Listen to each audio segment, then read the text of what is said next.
Welcome to the 2024 Legislative Session Lunchtime Webinar.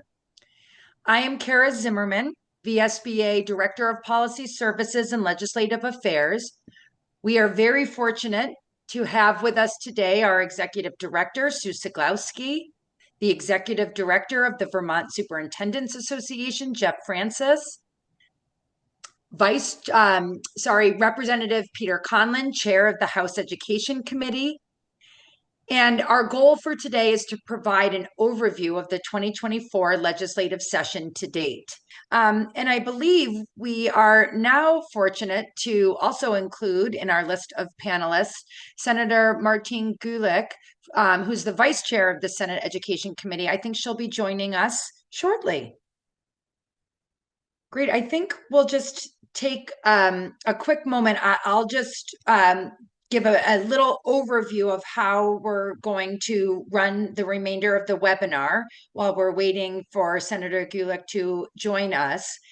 We're going to start with some questions for our panelists. We have prepared 3 questions to really get at the bills and the priority areas for both the House and Senate Education Committees this session. It's certainly been a dynamic session, so we've got a few questions to kind of get at how maybe the initial agendas or priority lists for both committees have changed to respond to kind of current needs and demands of our education system. And then we will move on a little bit to advocacy work that our boards can do and the supports that the VSBA provides.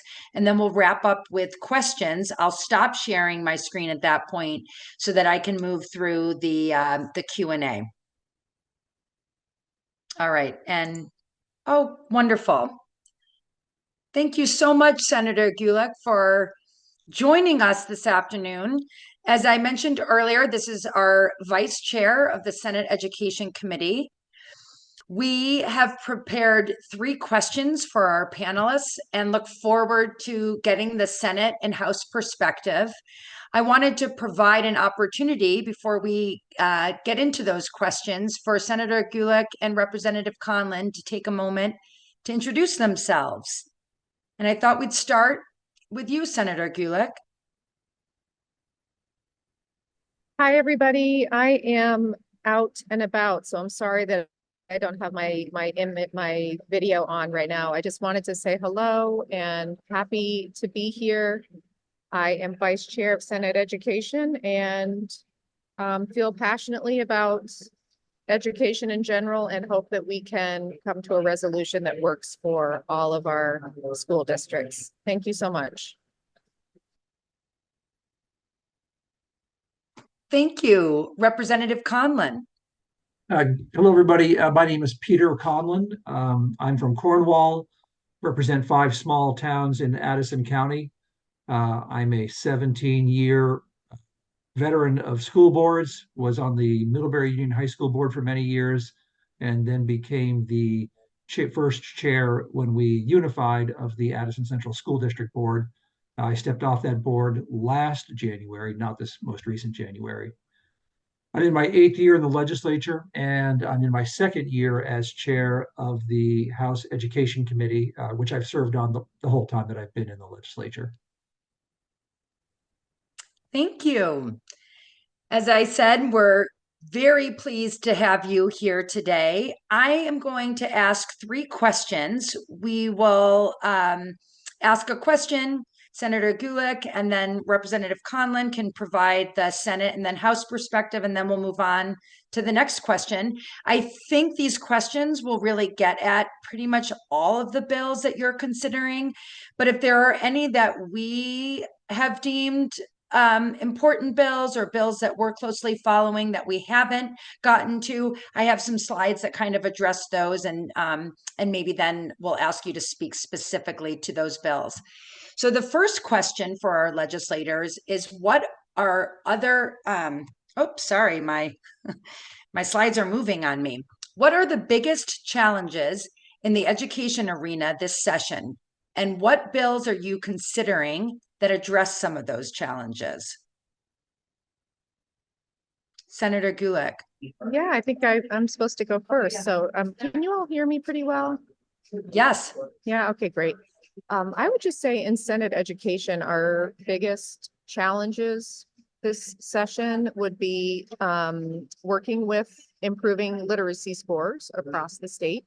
That is something that we've got we actually have 3 bills that are focused on literacy. So we're working with those to try to come up with a sort of strategic plan and a path forward to make sure that we are teaching literacy in a very data-driven manner, and that we are able to improve scores across the state. So I would say that's a big challenge. Another big challenge, obviously, is school construction. I know that House Education is really taking the lead on that right now, but really looking forward to, again, a strategic plan and a vision for our educational landscape in the future. For me personally, I would just say that I have been advocating for and will continue to advocate for a comprehensive meeting where we all come together, and by we all, I mean stakeholders from across the educational landscape. We come together and we talk about the future of education in Vermont, specifically K to 12. What is it going to look like?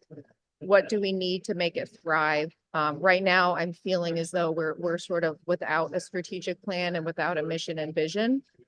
So that's something that I look forward to, and I will certainly let Representative and Chair Conlon go and fill in anything that I miss, because I think the 2 of us are on the same page in a lot of areas. Thank you. Yeah, thanks. You'll hear different things from Martine and me, because really at the beginning of the session, we sort of divide up and say who's going to take the lead on what. So just because we're talking about something that you all may consider more important and you're wondering, well, why is the Senate concerned about this? It's because we have a conversation ahead of time to say, okay, you guys are on literacy, we'll be on school construction, for example. I just want to put that out there. I will say things have been a little bit upended with the whole school budgeting Act 127 5% cap situation. And became an immediate biggest challenge that we are addressing in all the ways that you've heard about through the VSBA. The bill to sort of make the changes that you've heard about is being discussed today, and then will probably be on the House floor as soon as tomorrow, if not Wednesday. So that sort of came in, interrupted what we were up to, and is, going to have this immediate challenge or immediate. It's a hard thing to call it a solution, but we're addressing it immediately. But I think it really highlights what Martine talked about in her final list of items, and that is we're at a bit of an inflection point where when we have 14.5% increases in school spending, that reflects that we've got some real challenges that schools are having to wrestle with, and we need to start getting a handle on that in a big, thoughtful way that is looking at a strategic plan for education in Vermont. It's going to require a lot of help from everybody on the outside, providing us with their insights and what they've learned and what they know. It's not something we're going to fix between now and the end of this session, but I think it's something we're going to deal with in the sense that we need to come up with a way to really take a hard look at everything in our K-12 system to make sure that we are providing the best education at the best value that we can for taxpayers. Getting back to sort of the plans that we had going forward, school construction has been clearly identified as a major necessity in Vermont. We had an assessment done of school buildings across the state that really point to $6 billion in need in our school facilities just to make them safe, warm, and dry, to say nothing of turning them into 21st century learning environments and places that can help build community resiliency. We've seen with the various challenges that we had with flooding and power outages and all of that, that our schools can be major resources for communities as well as, uh, being a place where we can provide our students with the best education.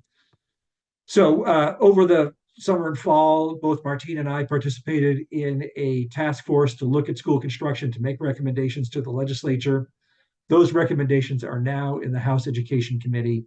A lot of good information and good suggestions came out of that, especially when it comes down to financing. As many of you know, we haven't had a state share in school construction since about 2007, 2008. Previous to that, the state paid 30% of major capital projects within sort of the allowable costs. And it made a big difference in school districts' ability to pass bonds and update their facilities. That became oversubscribed. It started affecting the credit rating of the state and was suspended. And what we're trying to do is come up with a new way of addressing that. In that time, we have a lot of other states in the country who have faced the same challenge and have some rather innovative ways of dealing with it. We are going to look at those this year to get things going. It's going to be a multi-year process legislatively to come up with a program that not only provides money for the problem, but also looks at the problem and how do we best address it in sort of alignment with our state goals. So that's what we're in the midst of. Some smaller things that our committee is dealing with is a bill to allow school districts in our state to create boards of cooperative educational services, or BOCES. Those, many of you are probably familiar with how that works in other states, but basically it would enable school districts in a geographic area to join together in a formal way to, it can be everything from providing specialized services such as special ed, or specialized people, where one district might need a 0.2 and a 0.4 to create full-time positions, or could be as simple as creating a larger area to hopefully draw more competitive transportation bids. How those agreements would be used would be left up to the folks locally. What we're trying to do is to create the legal avenues to make that happen. There are lots of sort of program agreements that are out there that generally have to live in one district or another, but are shared programs. This would make an entity that everybody could join together in and have sort of equal representation and equal control over. I'll hold there. There's a fair bit just in those two things. We've got other issues that we're dealing with, and then soon we'll be dealing with what the Senate passes over to us, just as they will be addressing the bills that we send to them. Thank you for that. Very, very helpful. So next question, and you may have touched on some of this already. What are bills that you are considering this session, and can you explain them at a high level? Can you repeat that question, Kara, please? What are the other bills or some other bills that you are considering this session, and can you explain them at a high level? You don't need to go into, great detail, but Senator Gulick, you had talked about how you're working through 3 literacy bills to really get at improving and providing a better system for literacy. And I'm wondering if maybe you can talk about like the CTE bill, or maybe the cell phone bill, maybe some other bills that your committee has taken testimony on. Sure, I can talk to a few other bills. One bill that I introduced is around the State Board of Education. As a lot of folks already know, the State Board is made up of 10 appointees, and chime in if I'm making a mistake along the way. But the idea behind that bill is basically to change the way the appointment process works. So right now, the governor appoints all of the members of the state board. And this would allow for the House and the Senate to also have a hand in the appointment of members of the State Board of Education. So 3 from the House, 3 from the Senate, 2 from the governor, plus the 2 student appointees. So just to make it a more equitable process, as we all know, the education fund is a large part of the state budget, and it seems as though there should be sort of a shared responsibility in appointing members of the State Board of Education. Another provision in that bill is just around anti-discrimination admissions practices. So I'm hoping that bill moves forward.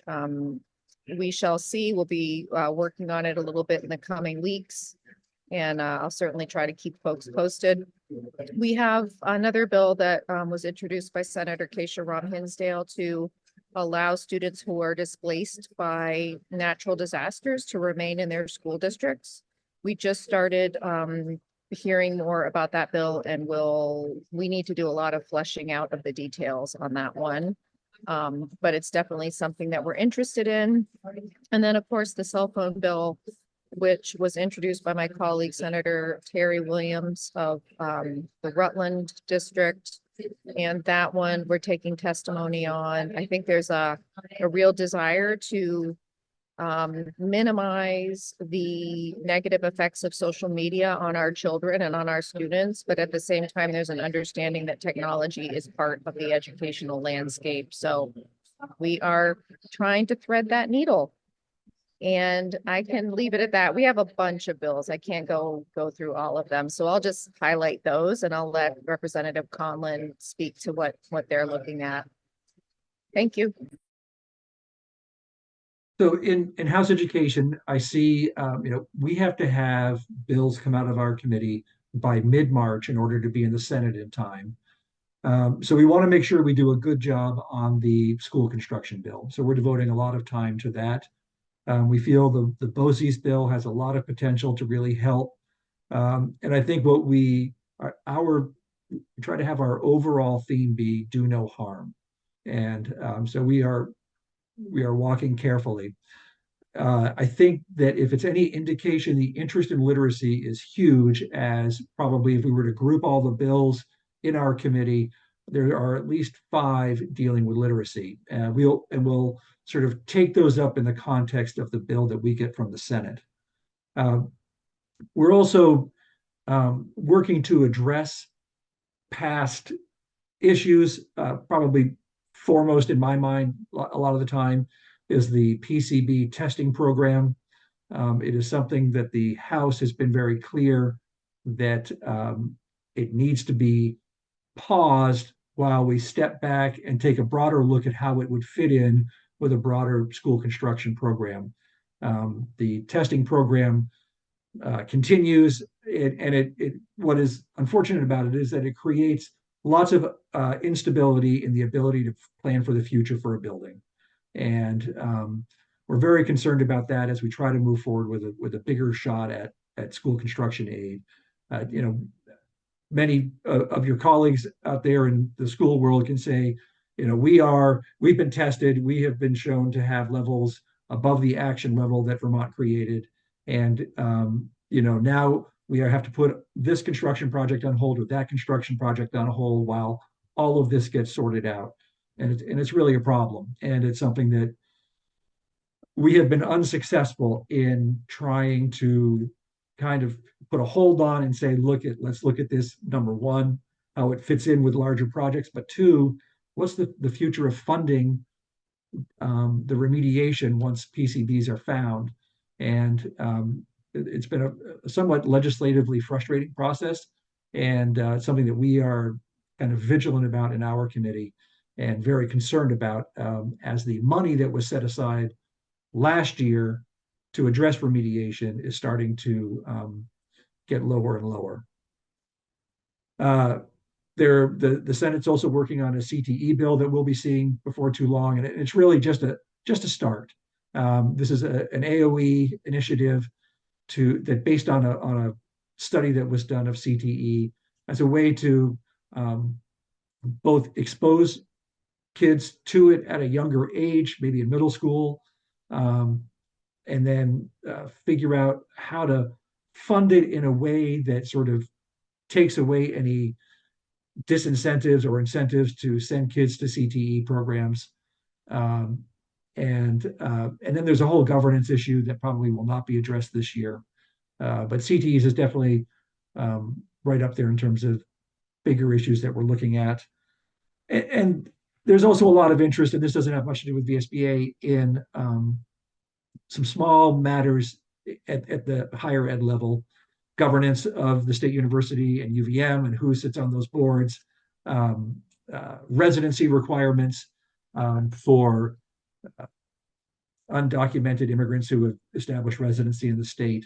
Again, those probably have a little less to do with you all than with those boards of trustees. And we spent a lot of time just sort of bringing issues up that we hope will all sort of combine into this much higher level look at our K-12 system and how it can be structured in such a way that, both has a statewide vision, but also respects local decision making, which is a very difficult needle to thread. And how we can, I think many people would say, well, we know where the cost drivers are.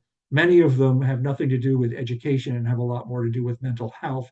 How do we tease that out and not make that be a school expense? There's a lot of things that we can bring to the surface. It's finding the solutions that are going to be really challenging, and that I think is something we're going to have to continue to focus on this year and into years in the future. Thank you very much. So I think by now you really have gotten at this third question, but I'm going to pose it and maybe you'll just provide a shorter answer. As we move through the session, what are the priorities that have emerged? And do you think your agenda for the session has changed as a result?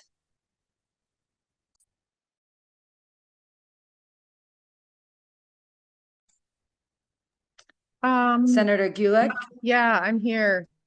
So the priorities through the session,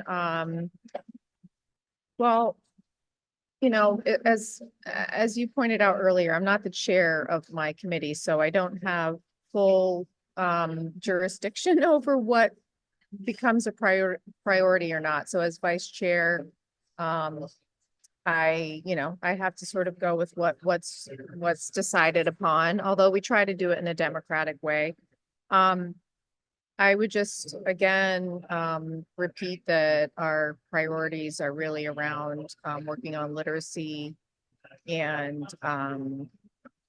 for me, a priority is working at getting a more equitable way to appoint folks to the state board. And school construction, even though we're not really taking it up right now, it's in the forefront, because we spent Representative Conlon and I, Senator Weeks and I spent a big chunk of the summer working on the school construction aid task force. And I really am committed to making sure that it moves forward in some fashion. Obviously, Act 127 keeps coming up in school spending and property taxes. So I have to put that as a priority as well. It's on everybody's minds.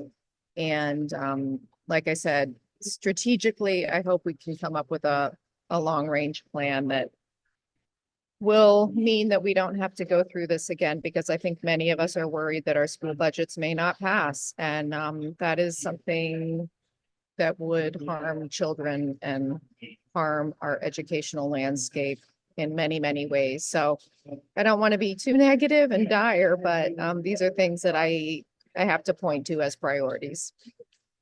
I'll let Chair Conlon speak now. Thanks very much. School construction was our priority. It continues to be our priority. But has our agenda for the session changed as a result of what's been happening? Absolutely. When we have this issue with school spending and the cap and all of that has really just sort of unearthed a lot of issues in how we go about budgeting for and serving students in our state, and really how much of this is on the backs of school districts, and how are we going to address this in the future. Um, I think that there are certainly a lot of people out there with a lot of different ideas. And I think what we are going to have to do is figure out how do we hear from the field, hear from folks about what education should look like in Vermont at a cost that is affordable to Vermonters. And that's going to, we're going to have to pull the Band-Aid off of a lot of things and pick at some scabs that are challenging. And that includes talking about how many school buildings we need. I think one of the things that has really emerged since COVID is that we are in a staffing crisis. And the challenge with having such a large footprint of buildings across the state is that it is hard to staff all of those. And it's hard to staff them with the people who need to be in those buildings. In parts of the state, the percentage of teachers who either don't exist or are working on provisional emergency licenses is frankly, it's too high. And it's a big challenge. And you can see the fatigue in the eyes of especially superintendents when they testify before us of all the challenges that they're facing. And we need to start getting at that. And it's not going to be easy, and it's not going to be immediate. And the solutions aren't going to be easy because it just does cost a lot to educate kids in Vermont. And I think people value how we do it and what our school environments are like. I think they value it very much. And to wrestle those values with the financial realities, and frankly the data that we're getting for results out of our school system, is going to be a major conversation that the state as a whole has to have. And that's going to frankly require some leadership, and some leadership from the top. I don't mean to be political here, but we continue to not have a Secretary of Education. We have an interim Secretary of Education who is doing her previous job and her current job. And the last Secretary of Education announced his departure a year ago. And I think that it's somewhat symbolic that we still don't have a Secretary of Education in a permanent position, wherever that might be. So anyway, tough stuff coming up, and it's going to take a lot of hard work. Thank you. Well, you've touched on a lot of the bills that we obviously have been closely monitoring and at times testifying on. But obviously you both touched on education finance, but I'm going to bring Sue and Jeff, our executive directors, in to talk a little bit more about H 850, which is the House bill that is changing the transition mechanism from the Act 120, the original Act 127. And I thought maybe, Jeff, you could talk a little bit about where the bill is now and what the bill proposes to do.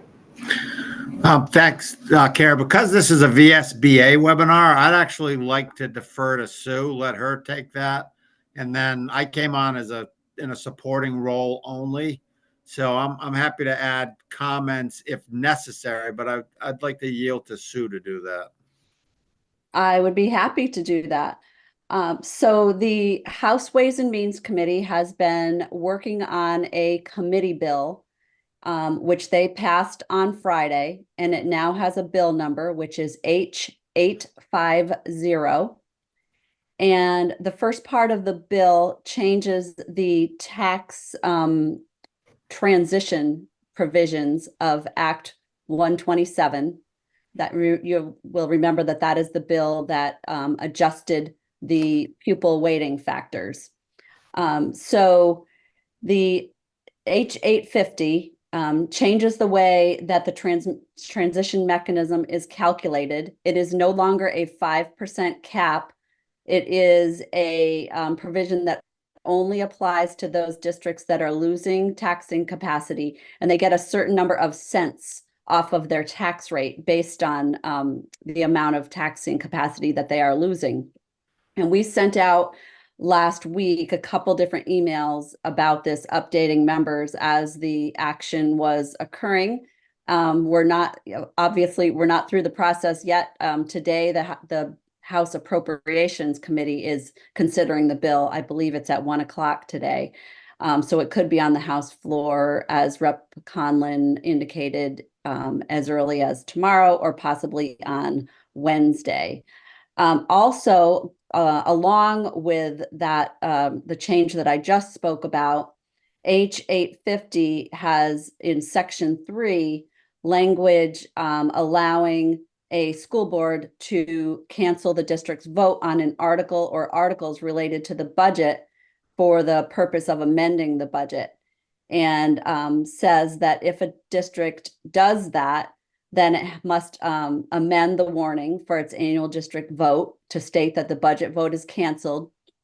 And then it has to move the date of the budget vote to a date on or before April 15th, 2024, and also mail a ballot for that subsequent budget vote to all active registered voters who applied for early or absentee ballots for the annual district meeting.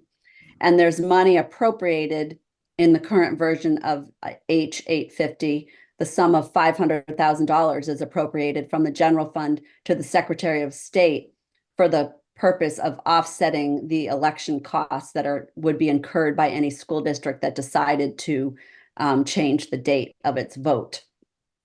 VSBA and VSA have been working with the Secretary of State's office to develop some guidance for school boards and superintendents and school district clerks. And we're in the final stages of development and review of that guidance. We know it's really important to get that out to you as soon as possible. And we are working very hard to do that, hoping that we can get out to you today. Jeff, is there anything that you'd like to add? No, excuse me, I thought that was a great overview.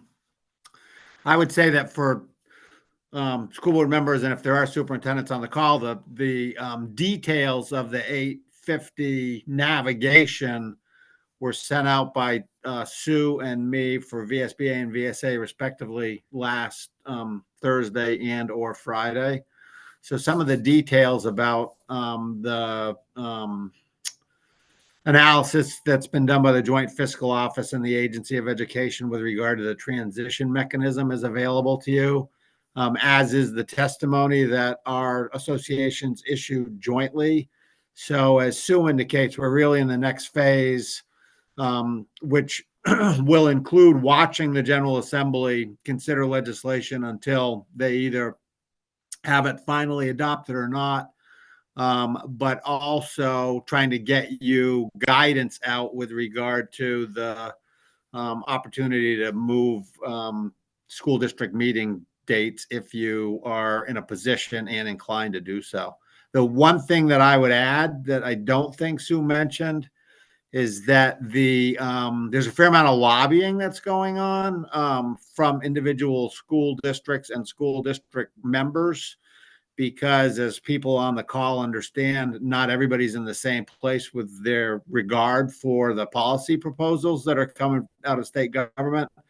If you are going to represent a position from your school board or district, that's not something that's left to individual board members unilaterally. You actually need to arrive at a position on behalf of the district if that's how it's going to be presented as part of a lobbying effort. Our associations are paying keen attention to what's transpiring, but it's difficult for us to take an advocacy position around the actual methods that the General Assembly might select to contend with this, because we've got, so I thought it was important to point that out. Thank you, Sue and Jeff, for um, whoops, for walking everybody through that bill and kind of next steps. That was very helpful. I know that Chair Conlon, you spoke to the school construction, the draft bill that is currently in your committee. I'm wondering if you have anything to add to that about what people could potentially expect as next steps and kind of high level what's in that bill. Yeah, I'll do my best. We're still a little bit in the infancy here. Much of what we're proposing came out of the task force report. And this session, I think what we can accomplish is to probably set up yet another committee, but then we'll come back with some very specific recommendations. We have to think about how do we use additional funding for construction aid as part of a bigger look at school district or school educational goals as outlined in other statutes. We need to think about, okay, how do we design a program that incentivizes everything from energy efficiency to fresh air in classrooms to providing community resiliency. These are all things that we'll probably put to another group to come back with. But also we need to think about what's the structure of this going to be? Are we going to use an independent body to make these decisions outside of the Agency of Education? Who should do that? Should we have more full-time staff who can be out there with school districts, working with them to come up with proposals that sort of meet the basic requirements for a good bond proposal, but B, also can help a community take advantage of the incentives that might be included. So there's a lot more to go. I think some of the immediate things we need to do are create a grant fund for school districts to assist with doing long-term facilities master plans, so they can look at not only this building, but to look at all their buildings, look at their demographics, look at sort of how things are changing, and help them through a community process figure out what it is they really want to do over the next 5 to 20 years. We probably need to think about AOE staffing in this area. So we are working through the recommendations and trying to put them together. And we'll probably add in what is now becoming our perennial request to pause the PCV testing program while more of this work continues. Thank you so much for that. All right, I'm going to move us along so that we can get to some of the questions that people have asked. You will get these copies of these slides, as Carrie had mentioned. So you'll see, the list of bills, some of the bills that we've been tracking in the House, along with their numbers and the name of the bill. Some of the bills in the House that Senator Gulick had referenced with their bill numbers. And then I just wanted to touch briefly on school boards as advocates. As many of you know, we as an organization have been encouraging our members to establish relationships with your legislators, and we've been working hard to provide different materials and information so that you can do this important work. We have the legislative platform handout that you can find on our website under advocacy, legislative reports. The first one went out a few weeks ago.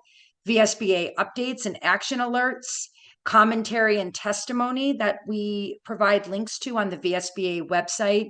And then, of course, we always encourage connections with legislators and members of the education committees. And I know, before we just move on to these questions, I know that Chair Conlon and Vice Chair Gulick, that you're either serving or have been school board members. And I'm wondering if you have anything to kind of add to that. about how school board members can best work with their legislators. I can start on that, and I am going to be on the ballot again in March for school board here in Burlington, so I'm continuing that work. I just would reiterate, it's just so important for local school board members to reach out to their legislators, and even if it's just for an introduction. I mean, anything, any kind of outreach is positive. I also think there's a great question in the chat about why aren't more legislators attending the VSBA conference? And I think that's something that we need to prioritize. I think we need to have both representatives from the House and senators showing up for their school district, showing up for their school board, showing up for their communities. And one way to do that is to attend that conference. So I think that was a great question. And yeah, let's work on that. Chair Conlon, anything to add? I just, as I always say to school boards when I go to visit, never hesitate to invite your legislators to meetings. I just was at one at the Otter Valley district. It's so easy now being able to zoom in the evening for a half an hour, and it's good for us to hear from folks right there, and and we'd like to be able to provide whatever information that we can. Thank you both for that. It's a really helpful perspective, and you definitely have both perspectives, so much appreciated. We're going to move on to questions. I am going to stop sharing my screen. We are done with our slides. And we'll move on to some of the questions. One of the questions is, Vermont is allowing gambling now. Will some of that money come to education? Chair Conlon? We don't know. However, one of the jobs that will be assigned to our joint fiscal office as a result of school construction is to find a dedicated revenue source to work in this area. One of the financing schemes here is to no longer provide districts as we used to do. Here's a check for 30% of your project, but to rather say, we'll pay a certain percentage of your annual ongoing bonding costs. And if we can do that, we can leverage a lot more bonding capacity in the state. I think, if you take a rough count of, if we could come up with $10 million a year, that could leverage $500 million in bonding without affecting the state's capacity. Those are very rough numbers, but to do that, it would be much easier with a dedicated revenue source. And I suspect gambling proceeds would be a nice use. There's a lot of other demands on those funds, especially, as you can imagine, from the prevention community. Thank you. All right, I'm looking through some of the other questions. Somebody asked, or somebody made more of a statement that the biggest challenge for getting teachers is affordable housing. And I'm sure you're hearing a lot of that, and wondering if you have a response to that, just based on what you're kind of hearing in the legislature more broadly. I'll just, Chair Conlon, if you don't mind me speaking on this, when we were in the school construction aid task force this summer, I was also attending a joint hearing on homelessness and folks who are unhoused. And, I think it was something like 500 kids are unhoused in the state. And I immediately asked Chair Conlon, is there a way we can be thinking about somehow, adding some housing to some of these these new construction projects? And someone had mentioned that there might be money in the federal Senate Agriculture Committee, but we looked into that, and I think that ended up being a dead end. But it is something for us to be thinking about. And I think here in Burlington, as we look at a shrinking student population, do we have some old buildings that we might be able to use for housing, as well as for school, for school. So I think we need to be creative in our thinking when it comes to housing. I just wanted to throw that out there. Thanks. There's no doubt housing is at the crux of so many issues across the state in all of the workforce needs that we have, whether it be nursing or teaching or construction or the trades. We have thrown hundreds of millions of dollars, mostly federal dollars, at this problem, but it's going to take years for that money to trickle through and to create the kind of housing that we need. And even then, it's still going to be a challenge. In terms of attracting, retaining teachers, the sort of easiest step was one that we took last year when we created a student loan forgiveness program for folks coming through education programs. So if they stay here and teach for 2 years, they can get 2 years of their loans forgiven up to a certain amount. And we hope that that will, keep some of the folks who are going through our in-state teacher training programs to stay here and give Vermont a try. Thank you. We have a CTE funding question, so I think I will we'll move to that. And the question is, there's talk about changing CTE funding. Patricia Hannaford and other CTE technical centers are currently funded in a way different way from others. The proposals we have heard would reduce the money we get. If it is working for us, are we at risk of losing our model funding in the new discussion? CTE funding is incredibly confusing. I would say right now, the only thing on the table is moving from a 6-semester average for pupils to a whatever it was last year. And the bigger questions about direct payments from the state or how it might work, I think, are probably going to be left for another time. This is really a Scott administration sort of driven bunch of policies. They've got some proposals out there, but I'm not sure that they've had the depth of sort of investigation with the field that they need. And I think it's going to be up to the field to really provide some strong, testimony to help us get through this. Yeah, I don't feel qualified to answer that question. I apologize. No, I think that was very helpful. We have another question. Is any of the opioid money coming to schools? We are asked to provide services due to drug use, either by the parent or the student. I don't know about money going directly to schools. If it does, it's coming through a special fund and not through the education fund. All right. Next question, they're really all over the map, as I'm sure you are not surprised given the myriad of issues that schools are facing right now. Is there any legislation to deal with the lower property and income yields? They are hugely impacting those towns with large declines in their CLA. And I think you both, I think Sue spoke to that earlier when she spoke to H850, but I'm just wondering if there's anything else that you might want to add.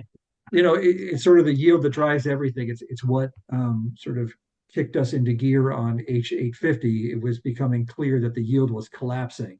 And so in order to deal with that, we're taking the steps that you see, and we're hoping that the yield will bounce up from about 7,000. Just removing the cap alone brings it back up to about 9,000. And we're hoping as school districts that may have used that 5% to put in some needed one-time spending, go back and revisit their budgets. The relationship with the CLA starts to make my brain hurt, but fair enough to say that, the CLA, it would probably be easier for everybody if it was applied to the grand list and not to the tax rate, because it would be a bit easier to understand, because it just is a stand-in for a property valuation and making sure that everybody pays their fair share. So if you're at 100% CLA, your tax rate is going to go down, but you're still generating the same amount of money. If your tax rate is, or if your CLA is low, your tax rate is going to rise as a result, and you're still generating the same amount of money. So I'm not sure, I don't think the CLA and the yield are connected. I'm not quite sure about that. The yield has much more to do with education spending and revenues from all of the funds that feed the education fund, sales taxes, rooms and meals taxes, and then what is left over to be funded by property taxes. All right, Yeah, thank you. I would just echo what Chair Conlon said, and I want to keep bringing it back to having a more comprehensive, larger discussion about the future and about spending and about, the system that we live in this bifurcated system that I don't have the time to go into it right now, and the inefficiencies. I mean, we should do one of these just on strategic planning for the future around, funding, but I'll leave it at that because we're running out of time. All right, I'm going to take one more question, and this might be a good question for Sue to answer. The participant is expressing concern, and I'm sure many on this call have concern about rewarning budgets.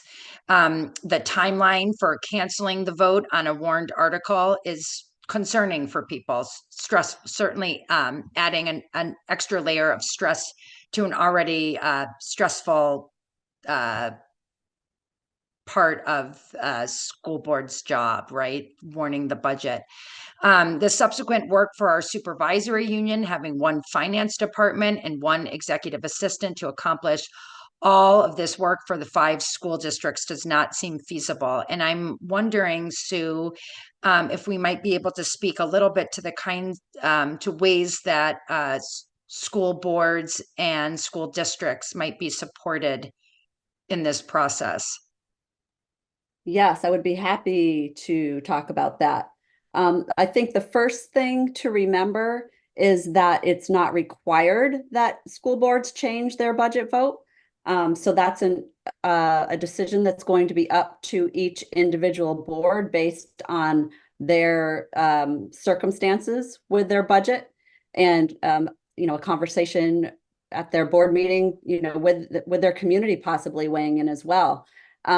One thing that I did want to make sure people understood, and this is going to be covered in the guidance that we're hoping to put out later today, is that school boards currently have an option to utilize the provisions of Act 1 of 2023, which is a law that allows the board to move the date of the district's annual meeting to a later date.